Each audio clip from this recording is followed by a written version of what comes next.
Гледате Дневникот на Сител. Во студиото со вас Иван Кузмановски. Добро вечер, ви благодарам што сте со нас. Ова се настаните кои го одбележаа денот. Ненад Савевски изборот на владата за нов државен јавен обвинител. Судијата откривичен идната недела треба да добие поддршка и од пратениците. Падна цената на нафтата на светските берзи. Пазарниот инспекторат направил над 300 контроли. 30 на бензински, немале гориво. Дел се уште се под инспекцијски надзор. Владата ќе бара фер однос од маркетите, инспекторите на терен, за да се спречи раст на цените. Ја очекувам да заврши војната, да се стабилизира, да се вратат цените, а не да се покачат. Полека тоа, знаете. Па секако би требало да има поскапување, нормално е тоа. Приведен наставник од Средното уметничко училиште по пријава за сексуално вознемирување на ученичка. Антикорупцијска ќе ја проверува имотната состојба на директорот на Созара. 234 избрани советници се уште не поднеле изјава за имотната состојба. Во тема на денот вечерва за можните последици од војната интервенција врз Иран, за потребата од носење на некакви мерки за намалување на цената на нафтата и дали е можно да се спречи нов раст на инфлацијата. За ова ќе разговарам со поранешниот министер за финансии Кирил Миновски. Останете со нас.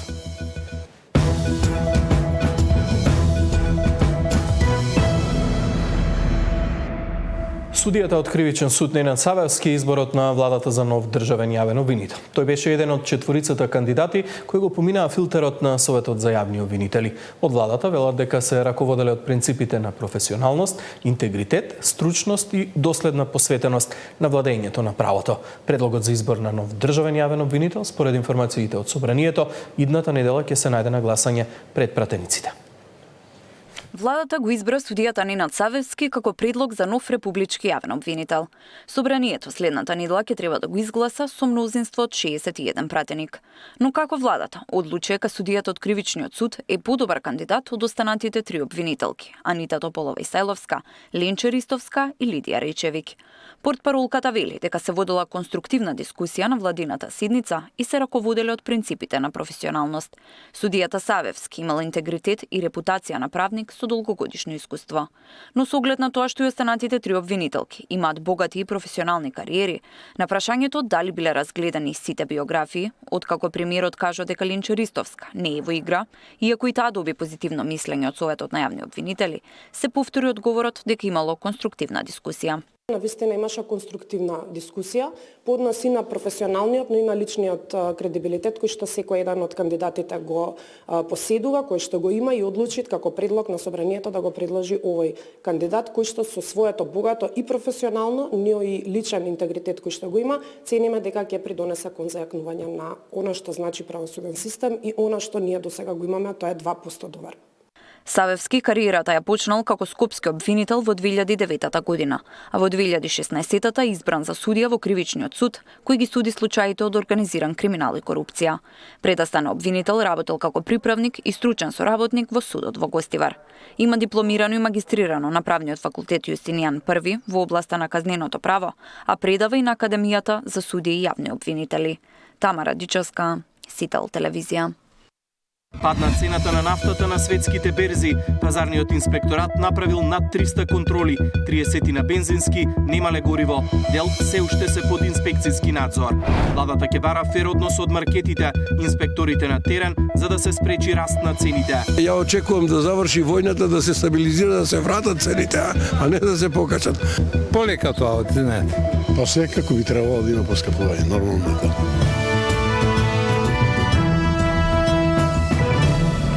Цената на нафтата забележа пат на светските берзи, а промени се забележани во текот на целиот ден.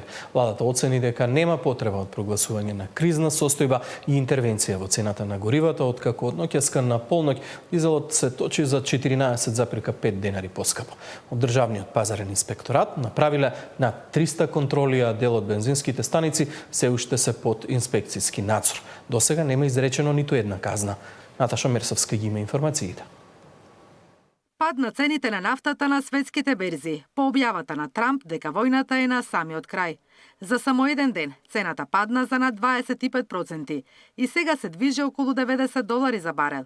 Трамп изјави дека на долг рок размислува да ја преземе контролата врз Ормудскиот теснец, а ако заливот остане блокиран за проток, му се закани на Иран со уште пожестоки напади. We're also focused on keeping energy and oil flowing to the world, and I will not allow a terrorist regime to hold the world hostage and attempt to stop the globe's oil supply, and if Iran does anything to do that, they'll get hit at a much, much harder level. I will take out those targets that were easy and that I mentioned just before. We'll take them out so quickly, they'll never be able to recover.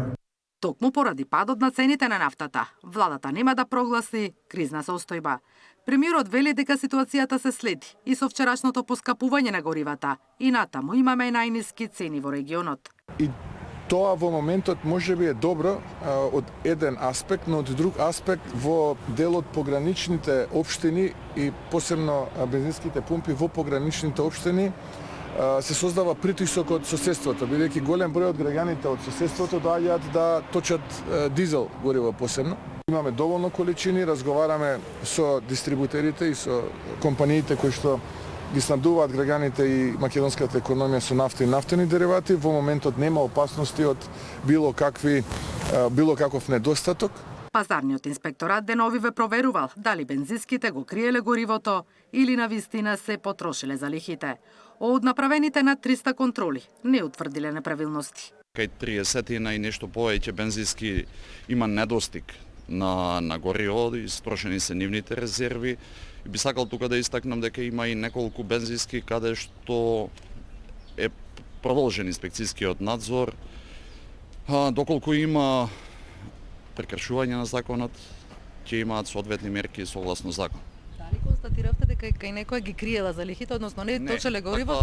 Не, искрено таква констатација не е увидена. Ако евентуално растот на цената на горивата продолжи, државата може да интервенира со намалување на ДДВ-то и откажување од дел од акцизата. Пресметке колку би изгубила државата од таквата мерка, ујапа нема. Не сме правеле ние проценка, како што ви кажувам, податоците се на располагање и на Министерството за финансии и владата и таму се креираат мерките и се прават соодветните анализи. И додека траат осцилациите околу цената, Иран со предлог на сите држави кои ќе ги протераат американските и израелски дипломати од своите земји, ќе им биде дозволено нивните танкери да поминуваат низ Ормудскиот теснец. Наташа Мерсовска, Сител телевизија. На средба со големите ланци на маркети и дистрибутерите, владата утре ќе побара фер однос за да не ги зголемат цените на производите. Граѓаните се надеваат дека војната во Иран навистина брзо ќе заврши, затоа што не веруваат многу во ферскиот однос на трговците. Растот на цените на горивата повторно ја отвори дилемата. Дали по бензинските пумпи поскапувањата ќе се преселат и на рафтовите во маркетите. Во обид да се спречи такво сценарио, премиерот Мицкоски утре ќе седне на иста маса со собствениците на супермаркетите и дистрибутерите. Ќе им каже дека не е време за брзо кревање на цените и дополнителен удар врз домашниот буџет. Очекуваме тие да имаат фер однос кон граѓаните, за да и ние како влада бидеме фер кон нив, односно заеднички во овие моменти да го заштитиме стандардот на граѓаните, бидејќи тоа представува наша цел и приоритет во моментов. Мицкоски најави дека внимателно ќе се следи што се случува на пазарот. Комисијата за заштита на конкуренцијата и пазарниот инспекторат ќе ги засилат контролите. Ако цените почнат нагло да растат, не се исклучуваат построги мерки. Граѓаните пак веќе си прават математика. Дел од анкетираните се надеваат дека состојбата на Блискиот Исток ќе се смири и цените ќе се стабилизираат, но дел сметаат дека поскапувањата се неизбежни. Ја очекувам да заврши војната, да се стабилизира, да се вратат цените, а не да се покачат. Во колку, евентуално, настави ова и понатаму, да се движи со горивата, со енергенци, било какви, секако дека ќе има уште поскапување. Апсолутно е. Кубате да излезат во пресред маркетите некое време да ги садржат? Нема шанси. Нема шанси. Досега чим не излегува на оваа немаштија, не ми се верува. Кубате веднаш да има корекција во маркетите? Полека тоа, знаете. Па секако би требало да има поскапување, нормално е тоа. Вчера државна статистика објави дека инфлацијата во февруари, споредено со истиот месец лани, за прв пат по речиси цела година, падна под 3%. Мартин Арсов, Сител телевизија. Опозицијата бара од владата да интервенира во цената на горивата за да спречи нов раст на инфлацијата. Од СДСМ прашуваат зошто цената се зголемила во услови на намалување на нафтата на светските берзи. Од ДУИ побараа да се активираат државните резерви за да се намали крајната цена за граѓаните. Опозицијата бара владата да ја намали цената на горивата по поевтинувањето на суровата нафта на светските берзи. Зошто се поскапени цените кога има пад на светските берзи? Со сегашното зголемување, граѓаните плаќаат над 3 милиони евра неделно повеќе. Се поставува прашањето кој има интерес од ова поскапување и каде завршуваат овие пари. Дали владата намерно ги зголеми цените, иако цената на барелот веќе падна вчера? Исто барање утрово дојде и од ДУИ, а партијата има и други предлози. Имајќи ги предвид на изјавите на надлежните институции дека државата располага со нафтени резерви за околу 62 дена, овие резерви треба веднаш да се пуштат на пазарот со максимална цена од 71 денар по литар. Треба да се нагласи дека овие количини се набавени по цени дури од пониско од ова ниво. Исто така, владата треба веднаш да ја разгледа можноста за намалување на фискалниот товар за нафтените деривати, вклучувајќи ги акцизите и другите давачки со цел стабилизирање на цените и заштита на стандардот на граѓаните. Регулатор на вчера ја зголеми максималната цена на дизелот за 14,5 денари, а бензинот стана поскап за 5 денари по литар. Нова редовна корекција на цената се очекува идниот понеделник. Александар Спасовски, Сител телевизија. Во тема на денот вечерва, како што најавив, разговарам со поранешниот министер за финансии и доктор по економски науки Кирил Миновски. Господин Миновски, добро вечер, да дојдовте во дневникот на Сител. Добро вечер за гледачите на Сител телевизија. И слушнавме реакциите различни на опозицијата, очекувањата на владата по сето она што се случува со воената интервенција во Иран и притисокот со растот на цените на горивата. Што мислите вие реално? Владата денеска вели дека нема потреба за воведување на кризна состојба со оглед на тоа дека се бележи намалување на цената на нафтата на светските берзи. Дали реално е потребно преземање на таква мерка или е оправдан потегот на владата? Со оглед на тоа што геополитиката повторно ја гледаме со целото свое значење што го има на светската економија, она што ја би препорачал е внимателно следење на настаните, на политичките настани и согласно на тоа во рамките на она што го има предвидено регулаторната комисија на енергетика, следење на состојбите и корекцијата на цените на нафтата на еден редовен начин, онака како што се постапува. Мислам дека на неделно ниво се врши корекција на цената на нафтата. Беше направена промена. Оправдано ли е таа промена на утврдување на цената на една недела? Па со оглед на тоа што конфликтот почна пред известен временски период и пазарите реагира на тој начин што дојде до значително зголемувањето на цената на барелот, а во исто време дојде до пад во тргувањето на берзите, значи очекувањата на инвеститорите беа негативни. Предпоставувам дека под влијание на тие околности се реагираше на начин што дојде до зголемување на цената на нафтата и нафтените деривати. Меѓутоа, доколку имаме стабилизирање на состојбата, гледаме веќе од вчера дека имаме тренд на намалување на цената на нафтата, доколку денеска имаме главните берзи во светот исто така реагираат на еден позитивен начин, односно инвеститорите реагираат на начин што се зголемува тргувањето на берзата, што покажува дека очекувањата се дека ќе дојде до смирување. Доколку се случи такво смирување, во тој случај очекувам дека мислам дека наредната недела да се направи надолна корекција на цената на нафтата и нафтените деривати. Сега премиерот најави дека уште утре ќе разговара со големите ланци на маркети, со снабдувачите за да имаат фер однос, како што вели тој. Вие сте били и поранешен директор на управата за јавни приходи и поранешен директор на пазарниот инспекторат.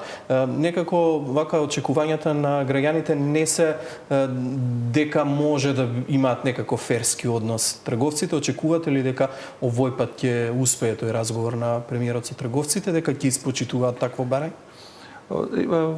Суштината на законот за фер трговски практики е да се речи креирање на екстра профит во услови на кризи.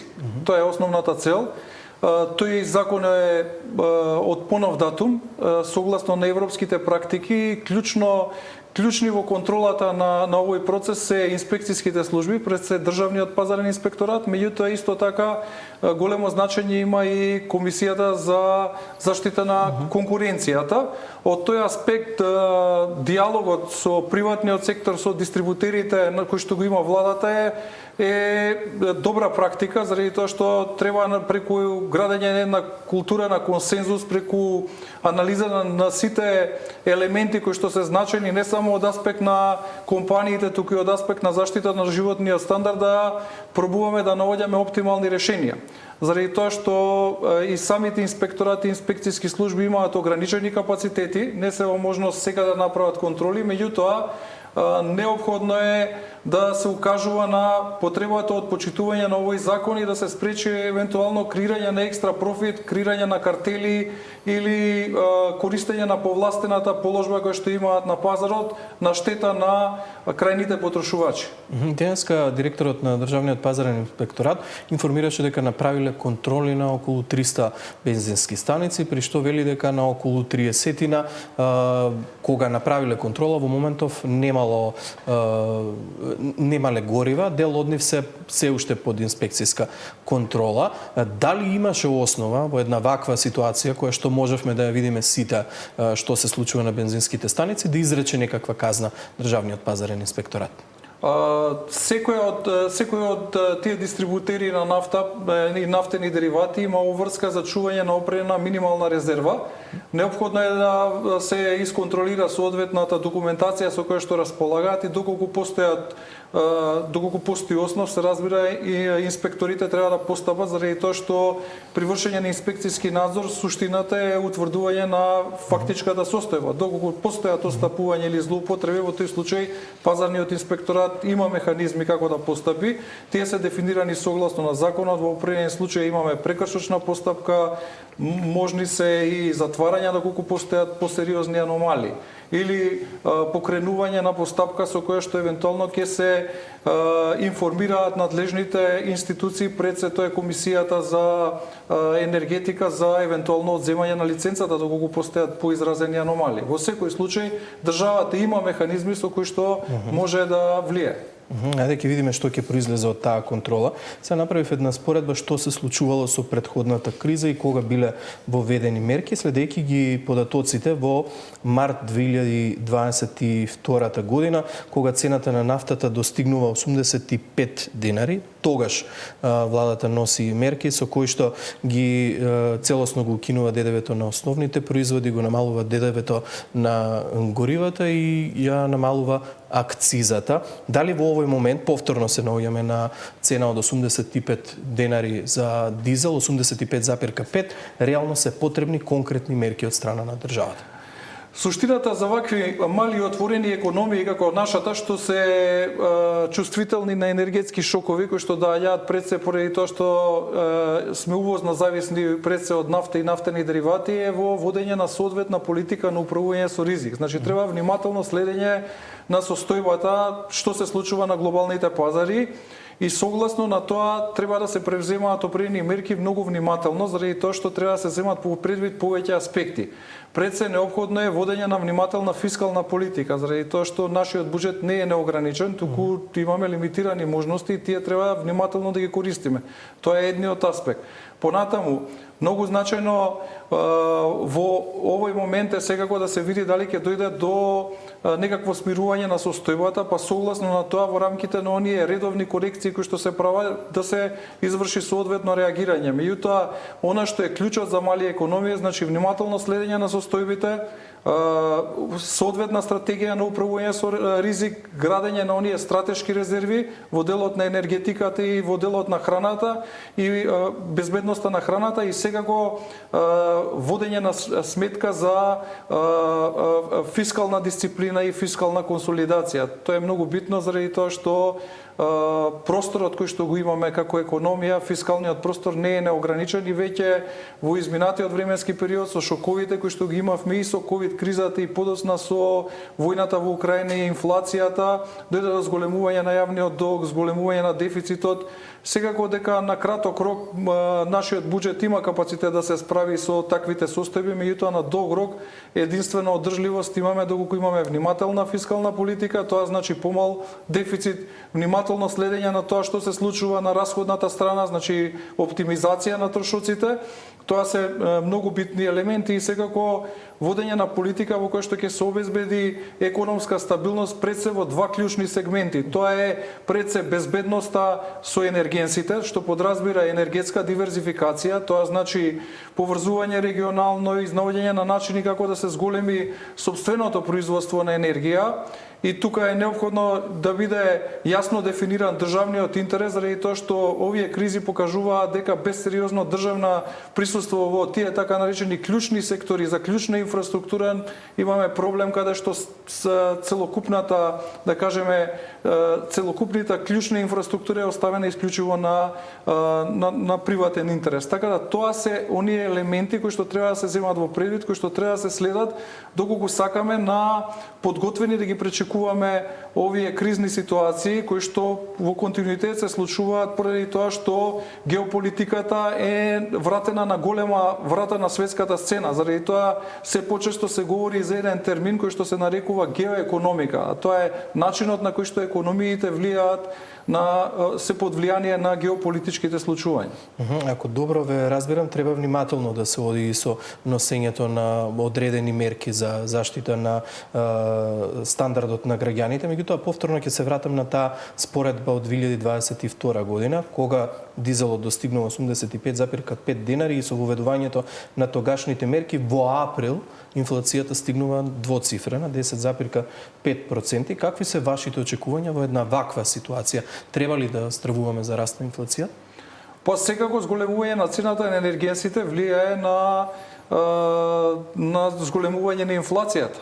Тоа впрочем го кажа и директорката на Меѓународниот монетарен фонд, дека 10% поени зголемување на цената на енергенсите влијае 40% поени зголемување на инфлација. Тоа беше вчерашна изјава на директорката на Меѓународниот монетарен фонд. Од тој аспект несомнено е дека на секој економист му е јасно дека зголемувањето на цената на енергенсите влијае на зголемувањето и на трошоците на транспортот, а индиректно влијае и на крајната цена на храната и на останатите продукти. Од тој аспект да се надеваме дека ќе дојде до некакво смирување на состојбата, заради тоа што ние не можеме да влијаеме на овие состојби. Меѓутоа, она што е битно, уште еднаш потенцирам, ние мора да градиме сопствена политика во која што ќе управуваме на соодветен начин со ризиците со кои што се соочуваме.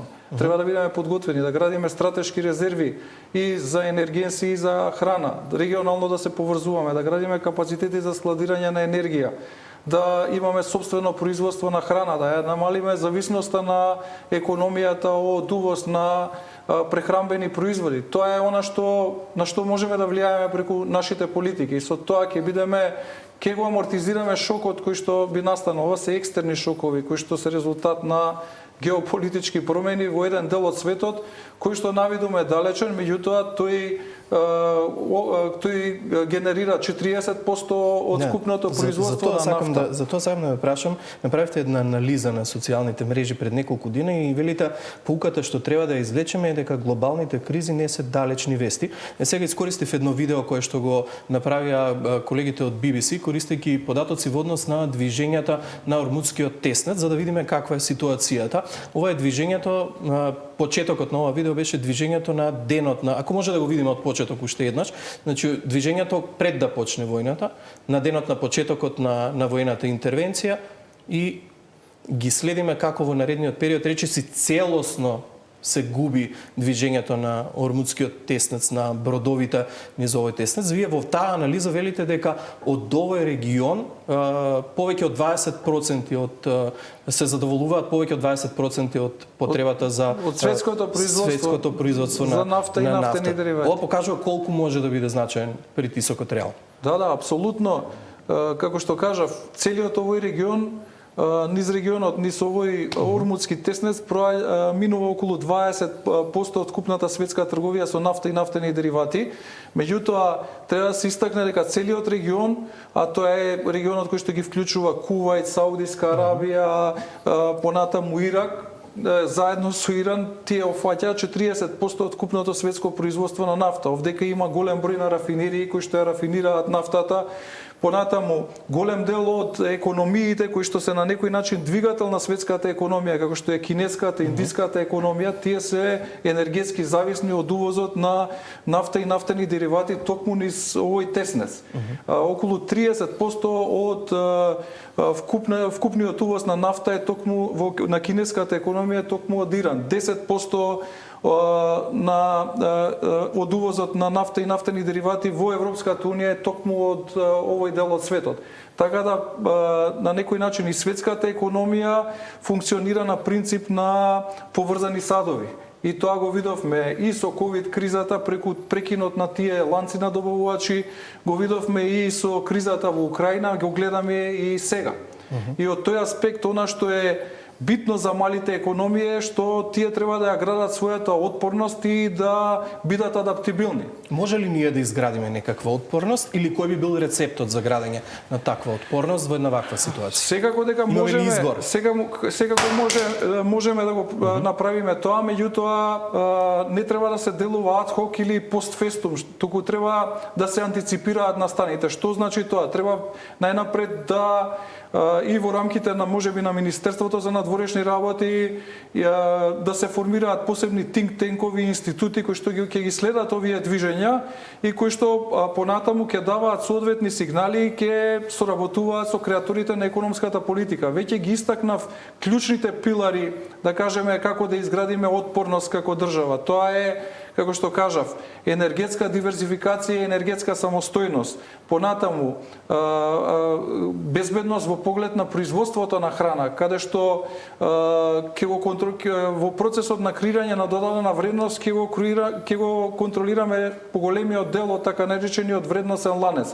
Тоа значи ќе имаме сопствено производство од земјоделски производи до она што се нарекува прехранбена индустрија, со што ќе бидеме понезависни, нема да зависиме толку од увоз и од сите овие надворешни влијанија и креирање на економија која што ќе води сметка пред се во поглед на фискалната консолидација и која што ќе обезбедува економски раст. Тоа е единствен рецепт како можеме да бидеме отпорни на ваквите случувања. Сега Трамп делуваше смирувачки со таа изјава дека се ближи крајот на војната во Иран за да доведе до некакво смирување на случувањата на светските берзи, но сепак даде појаснување велејќи дека нема да заврши до крајот на оваа недела. Какви се вашите очекувања и што би било позитивен резултат за светската економија?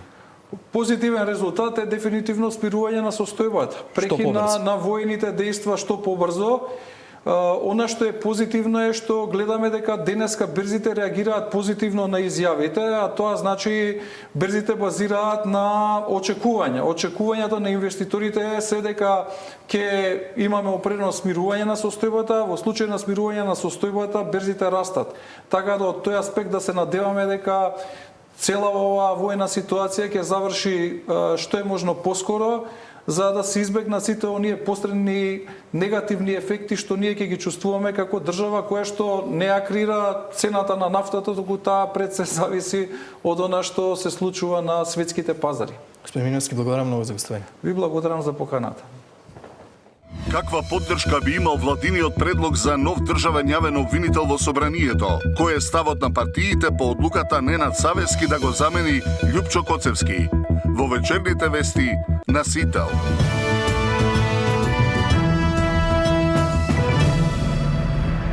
Професорот од Средното уметничко училиште е приведен откако неколку ученички пријавиле дека се имал обид за сексуално вознемирување врз нив. Вознемирувал ученички и барал од нив да имаат полови односи. 52 годишен професор од Средното уметничко училиште Лазар Леченовски во Скопје е приведен откако неколку ученички се пожалиле дека сексуално ги вознемирувал. Иако инцидентот се случил минатиот четврток, полицијата вчера го уапсила наставникот. На 9.3 во 17:30 часот полициски службеници од СВР Скопје лишија од слобода 52 годишен маж од Скопје, наставник во средно училиште на подрачјето на Центар, постапувајќи по претходна пријава дека во периодот од 25 февруари до 2 март вознемирувал 18 годишна ученичка и барал од неа да има полови односи. По целосно расчистување и документирање на случајот ке следува соодветна пријава, велат од МВР. А директорот на училиштето Димитар Филиповски за Сител вели дека наставникот е суспендиран од работа на 3 месеци, а дисциплинска комисија ќе одлучува за случајот. Иако вознемирувал повеќе девојчиња, таргетот му бил насочен кон една од нив. Имено откако во четвртокот во мојата канцеларија пристапија, значи неколку ученички да се пожалат, односно да пријават вербални, значи вознемирувања, не се работи за чин за акт, туку само вербално ги. Јас веднаш пријавив во полиција и инспекторите од МВР го преземаа случајот. Јас како директор на училиштето веднаш донесов решение за суспендирање на наставникот на 3 месеца со забрана за приближување во училиштето и истовремено формирање на дисциплинска комисија која што понатаму согласно законот ќе си ја истера целата процедура. Според училиштето претходно немало други вакви поплаки за наставникот. Ивана Соколовиќ, Најдова, Сител телевизија. Антикорупцијска ќе проверува имотната состојба на директорот на СОЗАР, велат дека следат сомнеж за сомнителен трансфер на средства по добиена пријава во комисијата. Претходно утврдија дека нема судирни интереси во случајот со фирмата на неговиот татко. Антикорупцијска не утврди судирни интереси кај директорот на службата за општи и заеднички работи на владата Ивица Томовски и фирмата за која се тврдеше дека е во сопственост на неговиот татко и добивала тендери од СОЗАР. Постапката која ја водеше ДКСК е запрена, но оттаму велат ќе ја проверувале вистинитоста на изјавата за имотната состојба на Томовски.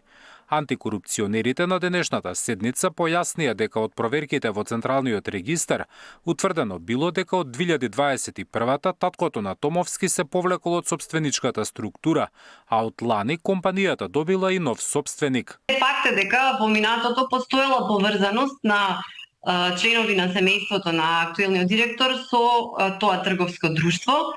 Меѓутоа, од друга страна, во моментов таква поврзаност нема. Значи, нема ниту сопстvenичка, ниту управувачка поврзаност на службеното лице или на член на неговото семејство. Од податоците, пак од електронскиот систем за јавни набавки, е видно дека не се наведени податоци за договори склучени помеѓу наведеното трговско друштво и институцијата со која што раководи службеното лице. Антикорупционерите ги проверувале и тврдењата дека новиот сопственик е близок со Томовски, но тоа според ДКСК не може да се проверува бидејќи во Законот за спречување на корупција и судирни интереси, пријателските односи не се сметале за блиски лица. Сепак ДКСК преку проверка на имотната состојба на Томовски ќе испитува нивна поврзаност. Да испитаме дали евентуално постојат некакви финансиски трансакции, да речеме, помеѓу друштвото и службеното лице, кои што во рамките на оваа постапка за утврдување на судирни интереси не можевме да ги утврдиме. Случајот го отвори опозицијската СДСМ, која тврдеше дека фирма поврзана со семејството на Томовски добила 160 тендери од државни институции вредни над 5 милиони евра.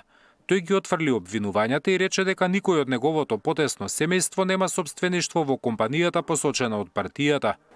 Антикорупцијска на денешната седница поведе постапки против 234 општински советници кои не поднеле изјави за имотна состојба. Сите ќе заработат прекршочен платен налог. Зоран Јаневски, Сител телевизија. Заменик министерот за економија потврди дека Гентерм ќе затвори дел од своите погони поради што се очекува намалување на бројот на вработени.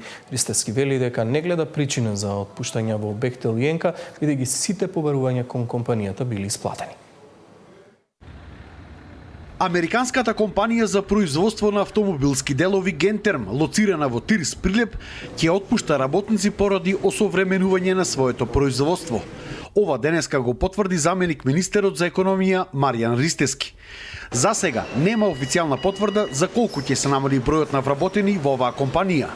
Неофицијално се зборува дека ќе се отпуштат околу 400 лица, поради одлив на производството во Мароко и дел повторно негово враќање во Украина.